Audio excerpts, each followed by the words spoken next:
성경을 읽다 보면 반복되는 패턴 중에 하나가 사람은 하나님을 배신하고 또 배신하고 또 배신하는데 하나님께서는 용서하시고 받아주시고 또 받아주신다는 사실입니다. 여러분, 사실은 하나님께서 범죄한 인간을 내치셔야 되고 또 사람은 하나님께 다시는 그러지 않겠다고 그렇게 사정하고 매달려야 되는데, 성경에 나오는 이 패턴은 죄를 지은 인간은 하나님을 배반하고 계속 배반을 하고 있고, 아무 아쉬울 것 없으신 하나님께서는 계속 인간을 용서하시고 또 받아주시는 것을 우리가 볼 수 있습니다.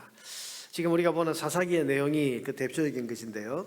여러분, 이것은 하나님의 사랑이 우리 인간의 생각과 크기를 넘어설 만큼 크고 광대하시다는 것을 우리에게 말해줍니다. 여러분, 하나님의 사랑의 크기가 우리 인간 수준쯤 됐다면, 비슷한 그런 수준 정도라면 우리는 몇 번의 범죄만으로도 금방 너는 안 되겠어 하고 하나님 앞에 쫓겨나야 되고 끝장에 나야 됩니다. 그러나 사랑의 크기가 한이 없으신 우리 하나님이시기 때문에 우리는 또다시 기회를 얻고 또 기회를 얻고 또 다시 한번 하나님 앞으로 나아갈 수 있는 겁니다. 여러분, 우리가 하나님을 섬기고 또 하나님의 은혜를 입는 것은 하나님의 사랑의 크기가 우리 인간의 생각과 크기를 초월할 만큼 크시기 때문에 그런 것이지, 우리 인간이 잘하고 또 우리 인간이 뭔가 그렇게 사랑받을 만한 구석이 있어서 그런 것은 아니다. 하나님의 사랑의 크기가 엄청나기 때문에, 우리의 상상과 생각을 초월할 만큼 크시기 때문에 우리가 하나님의 은혜와 사랑을 계속해서 받을 수 있는 겁니다. 이 사실을 우리 늘 잊지 말아야 됩니다. 그래서 하나님의 사랑의 크기는 정말 우리 찬송가에 있는 것처럼 하늘을 두루마리 삼고 바다를 먹물 삼아도 그 크신 하나님의 그 사랑을 다 기록할 수 없다 할 정도로 하나님의 사랑의 크기는 우리 사람의 생각과 그 사람의 크기를 넘어서는 것이다. 엄청난 크기의 사랑을 하나님 가지고 계시다는 것을 우리는 늘 믿어야 됩니다. 자, 오늘 본문에 보면 1절에 에훗이 죽은 이후에 이스라엘이 또라고 그러죠. 또 하나님께 악을 행했다, 그렇게 말하고 있습니다. 1절에 보니까 에훗이 죽으니 이스라엘 자손이 또 여호와의 목전에 악을 행하며 배반하고, 또 살려주었더니 또 배반하고, 또 살려주었더니 또 배반하고. 여러분, 이때 어김없이 가나안에 또 한 족속이 일어나고 가나안 왕 야빈 왕의 지배하에서 이스라엘은 심한 학대를 당했다. 3절에 보니까 야빈 왕은 철병거 900대가 있어 20년 동안 이스라엘 자손을 심히 학대했다. 그랬더니 이스라엘이 어떻게 합니까? 또 하나님을 찾고 부르짖고 있습니다. 이스라엘 자손이 여호와께 부르짖었더라. 그래서 하나님께서는 이번에도 또 사사를 보내셔서 그들을 고통에서 건져내어 주십니다. 자, 여러분 보세요. 하나님은 언제든지 자기 백성이 부르짖으면 달려오시고 그 부르짖음에 응답해 주십니다. 그 부르짖는 자기 백성이 죄를 7번 범했건 8번 범했건 20번을 범했건 그 백성이 고통 중에서 하나님을 찾고 하나님 앞에 부르짖으면 하나님은 그 부르짖음에 언제든지 응답해 주시는 하나님이십니다. 그러니 하나님의 백성은 언제든지 어떤 상황에서든지 하나님을 찾고 특별히 어려운 중에서 하나님을 향해 부르짖으면 하나님은 응답하신다. 하나님은 도움의 손길을 펼쳐주신다는 사실을 믿고 하나님을 찾아야 됩니다. 왜냐하면 처음에 말씀드린 것처럼 하나님 사랑의 크기는 우리 사람의 사랑의 크기와 다르기 때문입니다. 그 사랑이 한이 없으신 하나님이시기 때문에 오늘 본문에도 보면 여러분, 배반하고 또 배반한 이 이스라엘이 가나안 왕 야빈 하에서 20년 동안 학대를 당할 때 너무 괴로우니까 하나님 또 살려주세요. 여러분, 자기들이 하나님 배반하고 또 배반한 그런 역사를 그들이 얼마나 기억하는지 모르지만 또 배반했을 때 하나님께 부르짖었다. 여러분, 사람의 사랑의 크기 정도라면 너 한두 번도 아니고 또 넌 좀 당해야 된다, 넌 좀 더 고생해봐야 된다 그러면서 내버려 두시는 게 아니라 오늘 본문에 어김없이 그들이 여호와께 부르짖음에 여호와께서 그들 가운데 사사를 보내주셔서 구원해 주셨다. 또 응답해 주시는 하나님. 여러분, 탕자의 비유가 그것을 우리에게 말해주지 않습니까? 아버지에게 참 할 수 없는 말을 하고 할 수 없는 일을 행하고 재산 다 받아서 먼 나라로 허랑방탕 떠나갔던 그 아들, 거지가 되어서 돌아올 때에 자식은 그래도 체면이 있으니까, 마음에 그래도 걸리는 게 있으니까 내가 이렇게 아버지 가슴에 못을 박고 나갔는데 내가 아들의 이름을 가지고 어떻게 돌아올 수 있겠냐. 그러니 가서 나는 종으로 써달라고 하자. 근데 아버지는 묻지도 따지지도 않고 그 멀리서 동네 어귀에 터벅터벅 걸어오는 그 아들의 모습을 보고 달려가서 끌어안고 입을 맞추었다. 여러분, 입을 맞추었다고 할 때 아들이 뭐 말을 하려고 했겠죠. 근데 입을 그냥 가려버린 거죠. 가려버리는 거예요. 아무 말이 필요 없다는 거예요. 돌아왔으면 됐다. 여러분, 이 아버지 사랑의 크기, 이게 여러분, 이 아들의 생각에는 아버지 사랑이 자기가 생각하는 수준 정도라고 생각해서 나를 종으로 써주셔서 그렇게 말해야지. 그 정도면 그래도 그렇게 해서라도 받아주시면 내가 먹고 살 수는 있지 않겠나 계산하고 돌아왔는데, 그 아버지는 묻지도 따지지도 않고 그냥 아들이니까, 자식이니까 그저 끌어안고 다 회복시켜주는, 그러니까 하나님의 사랑의 크기를 우리가 감히 짐작할 수 없다는 것을 예수님께서 이 이야기를 통해서 가르쳐 주신 것 아닙니까? 오늘 우리가 사사기서를 계속 읽어나가고 있는데 범죄하고 또 고통당하다가 하나님 찾으면 하나님 또 구해주시고, 그러다가 또 배반하다가 또 고통당한 중에 하나님께 부르짖으면 또 하나님 구해주시고 이런 역사가 여러분 적어도 7번 이상 반복이 되고 있다. 사사기 전체에는요.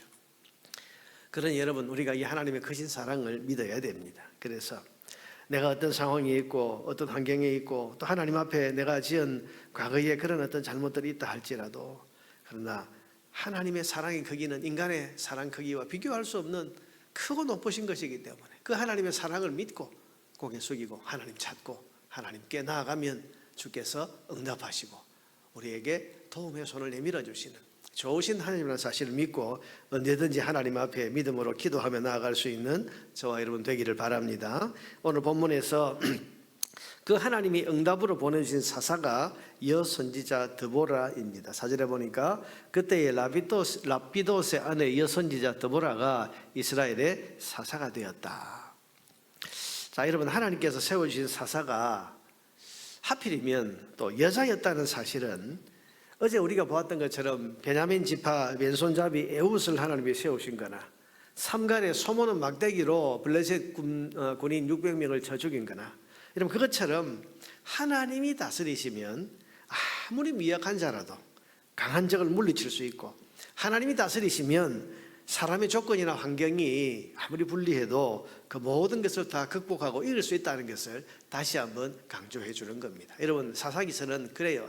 이 사사로 등장하는 사람들은 완전하고 완벽한 사람들이 아니고 다 흠이 있고 좀 미약하고 부족하거나 약점이 있는 사람, 나중에 우리가 여러 사사들, 뭐 삼손도 그렇고 뭐 기드온도 그렇고 여러 사사들을 쭉 보게 될 것인데, 이 사람들이 완전하고 완벽한 영웅 같은 사람들이냐?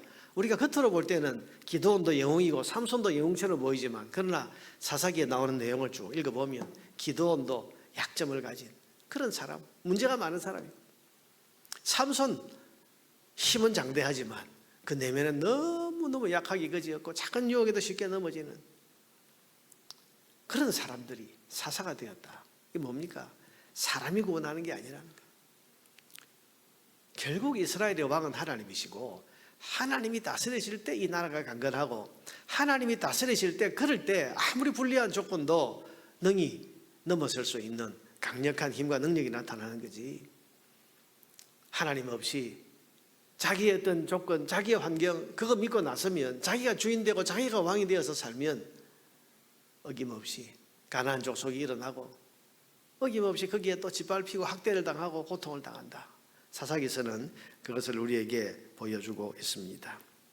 여러분, 하나님께서 왕이 되어 다스려 주시면 가장 작은 지파라도, 한쪽 팔을 쓸 수 없는 장애인이라도, 또 미약한 여자라고 할지라도 가장 강력하고 위대한 삶을 살 수 있습니다. 그러나 하나님 없이 내가 나의 왕이 되어서 살아가면 아무리 좋은 환경, 아무리 좋은 조건을 갖춘다고 해도 미약하고 답답한 삶을 살 수밖에 없습니다.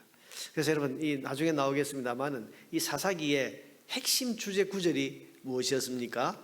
그때에 이스라엘의 왕이 없으므로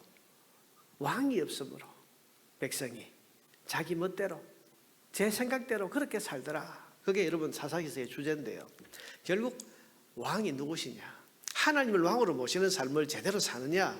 하나님 없이 내가 왕이 되어서 사느냐?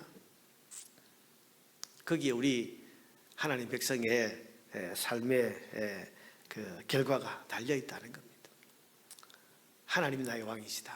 하나님이 다스리시면 여자라도 가장 미약한 지파라도 한쪽 팔을 쓸 수 없는 그런 장애를 가진 사람이라 할지라도 강력한 그런 승리하는 삶을 살 수 있다는 겁니다. 그런데 오늘 보면 8절에 보면 바락이라고 하는 이 남자 군인, 지금 이 드보라가 전쟁에 앞세운 남자 장군이 이 바락인데요.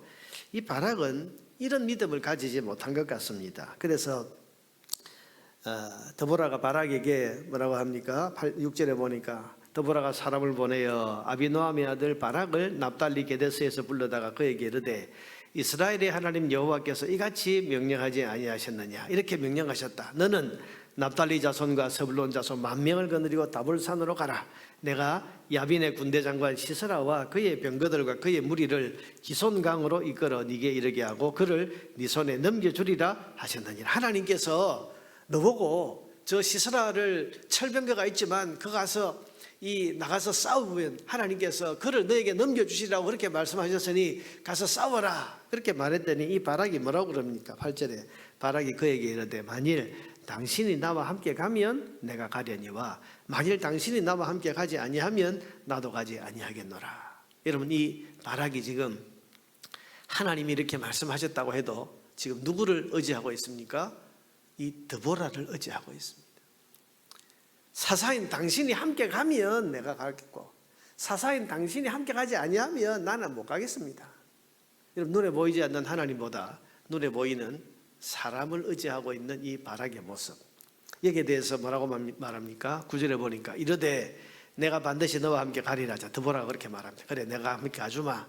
그러나 내가 이번에 가는 길에서는 영광을 얻지 못하리니 이는 여호와께서 시스라를 여인의 손에 파실 것입니다 하고, 나중에 뒤에 나오는 이야기 보면요, 여러분 이 적군의 군대 장관인 이 시스라는요 나중에 도망치다가 그 이름 없는 시골 아낙네에 의해서 죽임을 당합니다. 지금 그걸 지금 말씀하고 있는 거예요. 이게 무슨 말입니까? 네가 눈에 보이는 사람을 눈에 보이지 않는 하나님보다 더 믿고 의지하는데, 그러니 이번에 네가 이긴다고 해도 네가 영광을 얻지는 못할 거다. 왜냐하면 그 시스라를 하나님께서 너의 손에 넘기지 않고 이름 없는 여인의 손에 넘겨서 죽이실 것이다. 무슨 말입니까? 네가 두려워하고 있는 그 시스라고 하는 그 군대 장관 하나님께서 치시면 이름 없는 여자의 손에 의해서 죽어버리는 그런 나무 막대기 같은 존재인데 그걸 그렇게 두려워하냐? 봐라, 하나님께서 네가 두려워하고 있는 시스라 여자의 손에 죽게 하실 것이다. 너는 그래서 영광을 얻지 못할 거다. 이렇게 지금 말하고 있는 겁니다. 여러분 하나님께서는 우리가 믿음 가지고 눈에 보이지 않는 하나님을 의지하고 살 것을 오늘도 말씀하십니다. 여러분 하나님이 함께 하시면, 하나님이 다스리시면 환경이나 조건이나 또 우리의 어떤 약점이 있다고 할지라도 하나님이 다스리시면 우리 이길 수 있고 승리할 수 있고 강력한 삶을 살 수 있습니다. 오늘 이 바락처럼 눈에 보이는 사람 의지하고 눈에 보이지 않는 하나님을 의지하지 않는다면 여러분 그 승리의 영광을 우리가 얻지는 못할 겁니다. 하나님께서는 아무리 미약한 자라도 하나님이 다스리시면 이길 수 있다는 것을 또다시 한번 강조하고 말씀해 주시는 겁니다. 결국 여러분 관건은 뭡니까? 하나님이 나와 함께 하시고 하나님이 나를 다스려 주시는 것입니다. 이 말은 다시 말하면 내가 하나님을 나의 왕으로 모시고 제대로 사는 거죠. 내 생각, 내 주장, 내 감정대로 사는 것이 아니라 하나님이 내 삶의 왕이 되어주시고 하나님이 나를 다스려 주시면 하나님 백성의 삶은 형통하다는 것을 우리는 믿어야 할 것입니다. 여러분 오늘도 하나님이 함께 하시고 다스려 주시면 모든 불가능을 뛰어넘어서 승리할 수 있다는 이 믿음을 가지고 오늘도 하나님의 다스림에 순종하며 살아갈 것을 다짐하며 이 아침에 기도하시기를 바랍니다. 오늘 주님 저를 다스려 주시고 주님의 그 다스림에 순종하는 걸음을 걸어가게 하옵소서. 그래서 하나님이 주시는 승리를 누리는 저와 여러분의 삶이 되기를 주의 이름으로 축원합니다.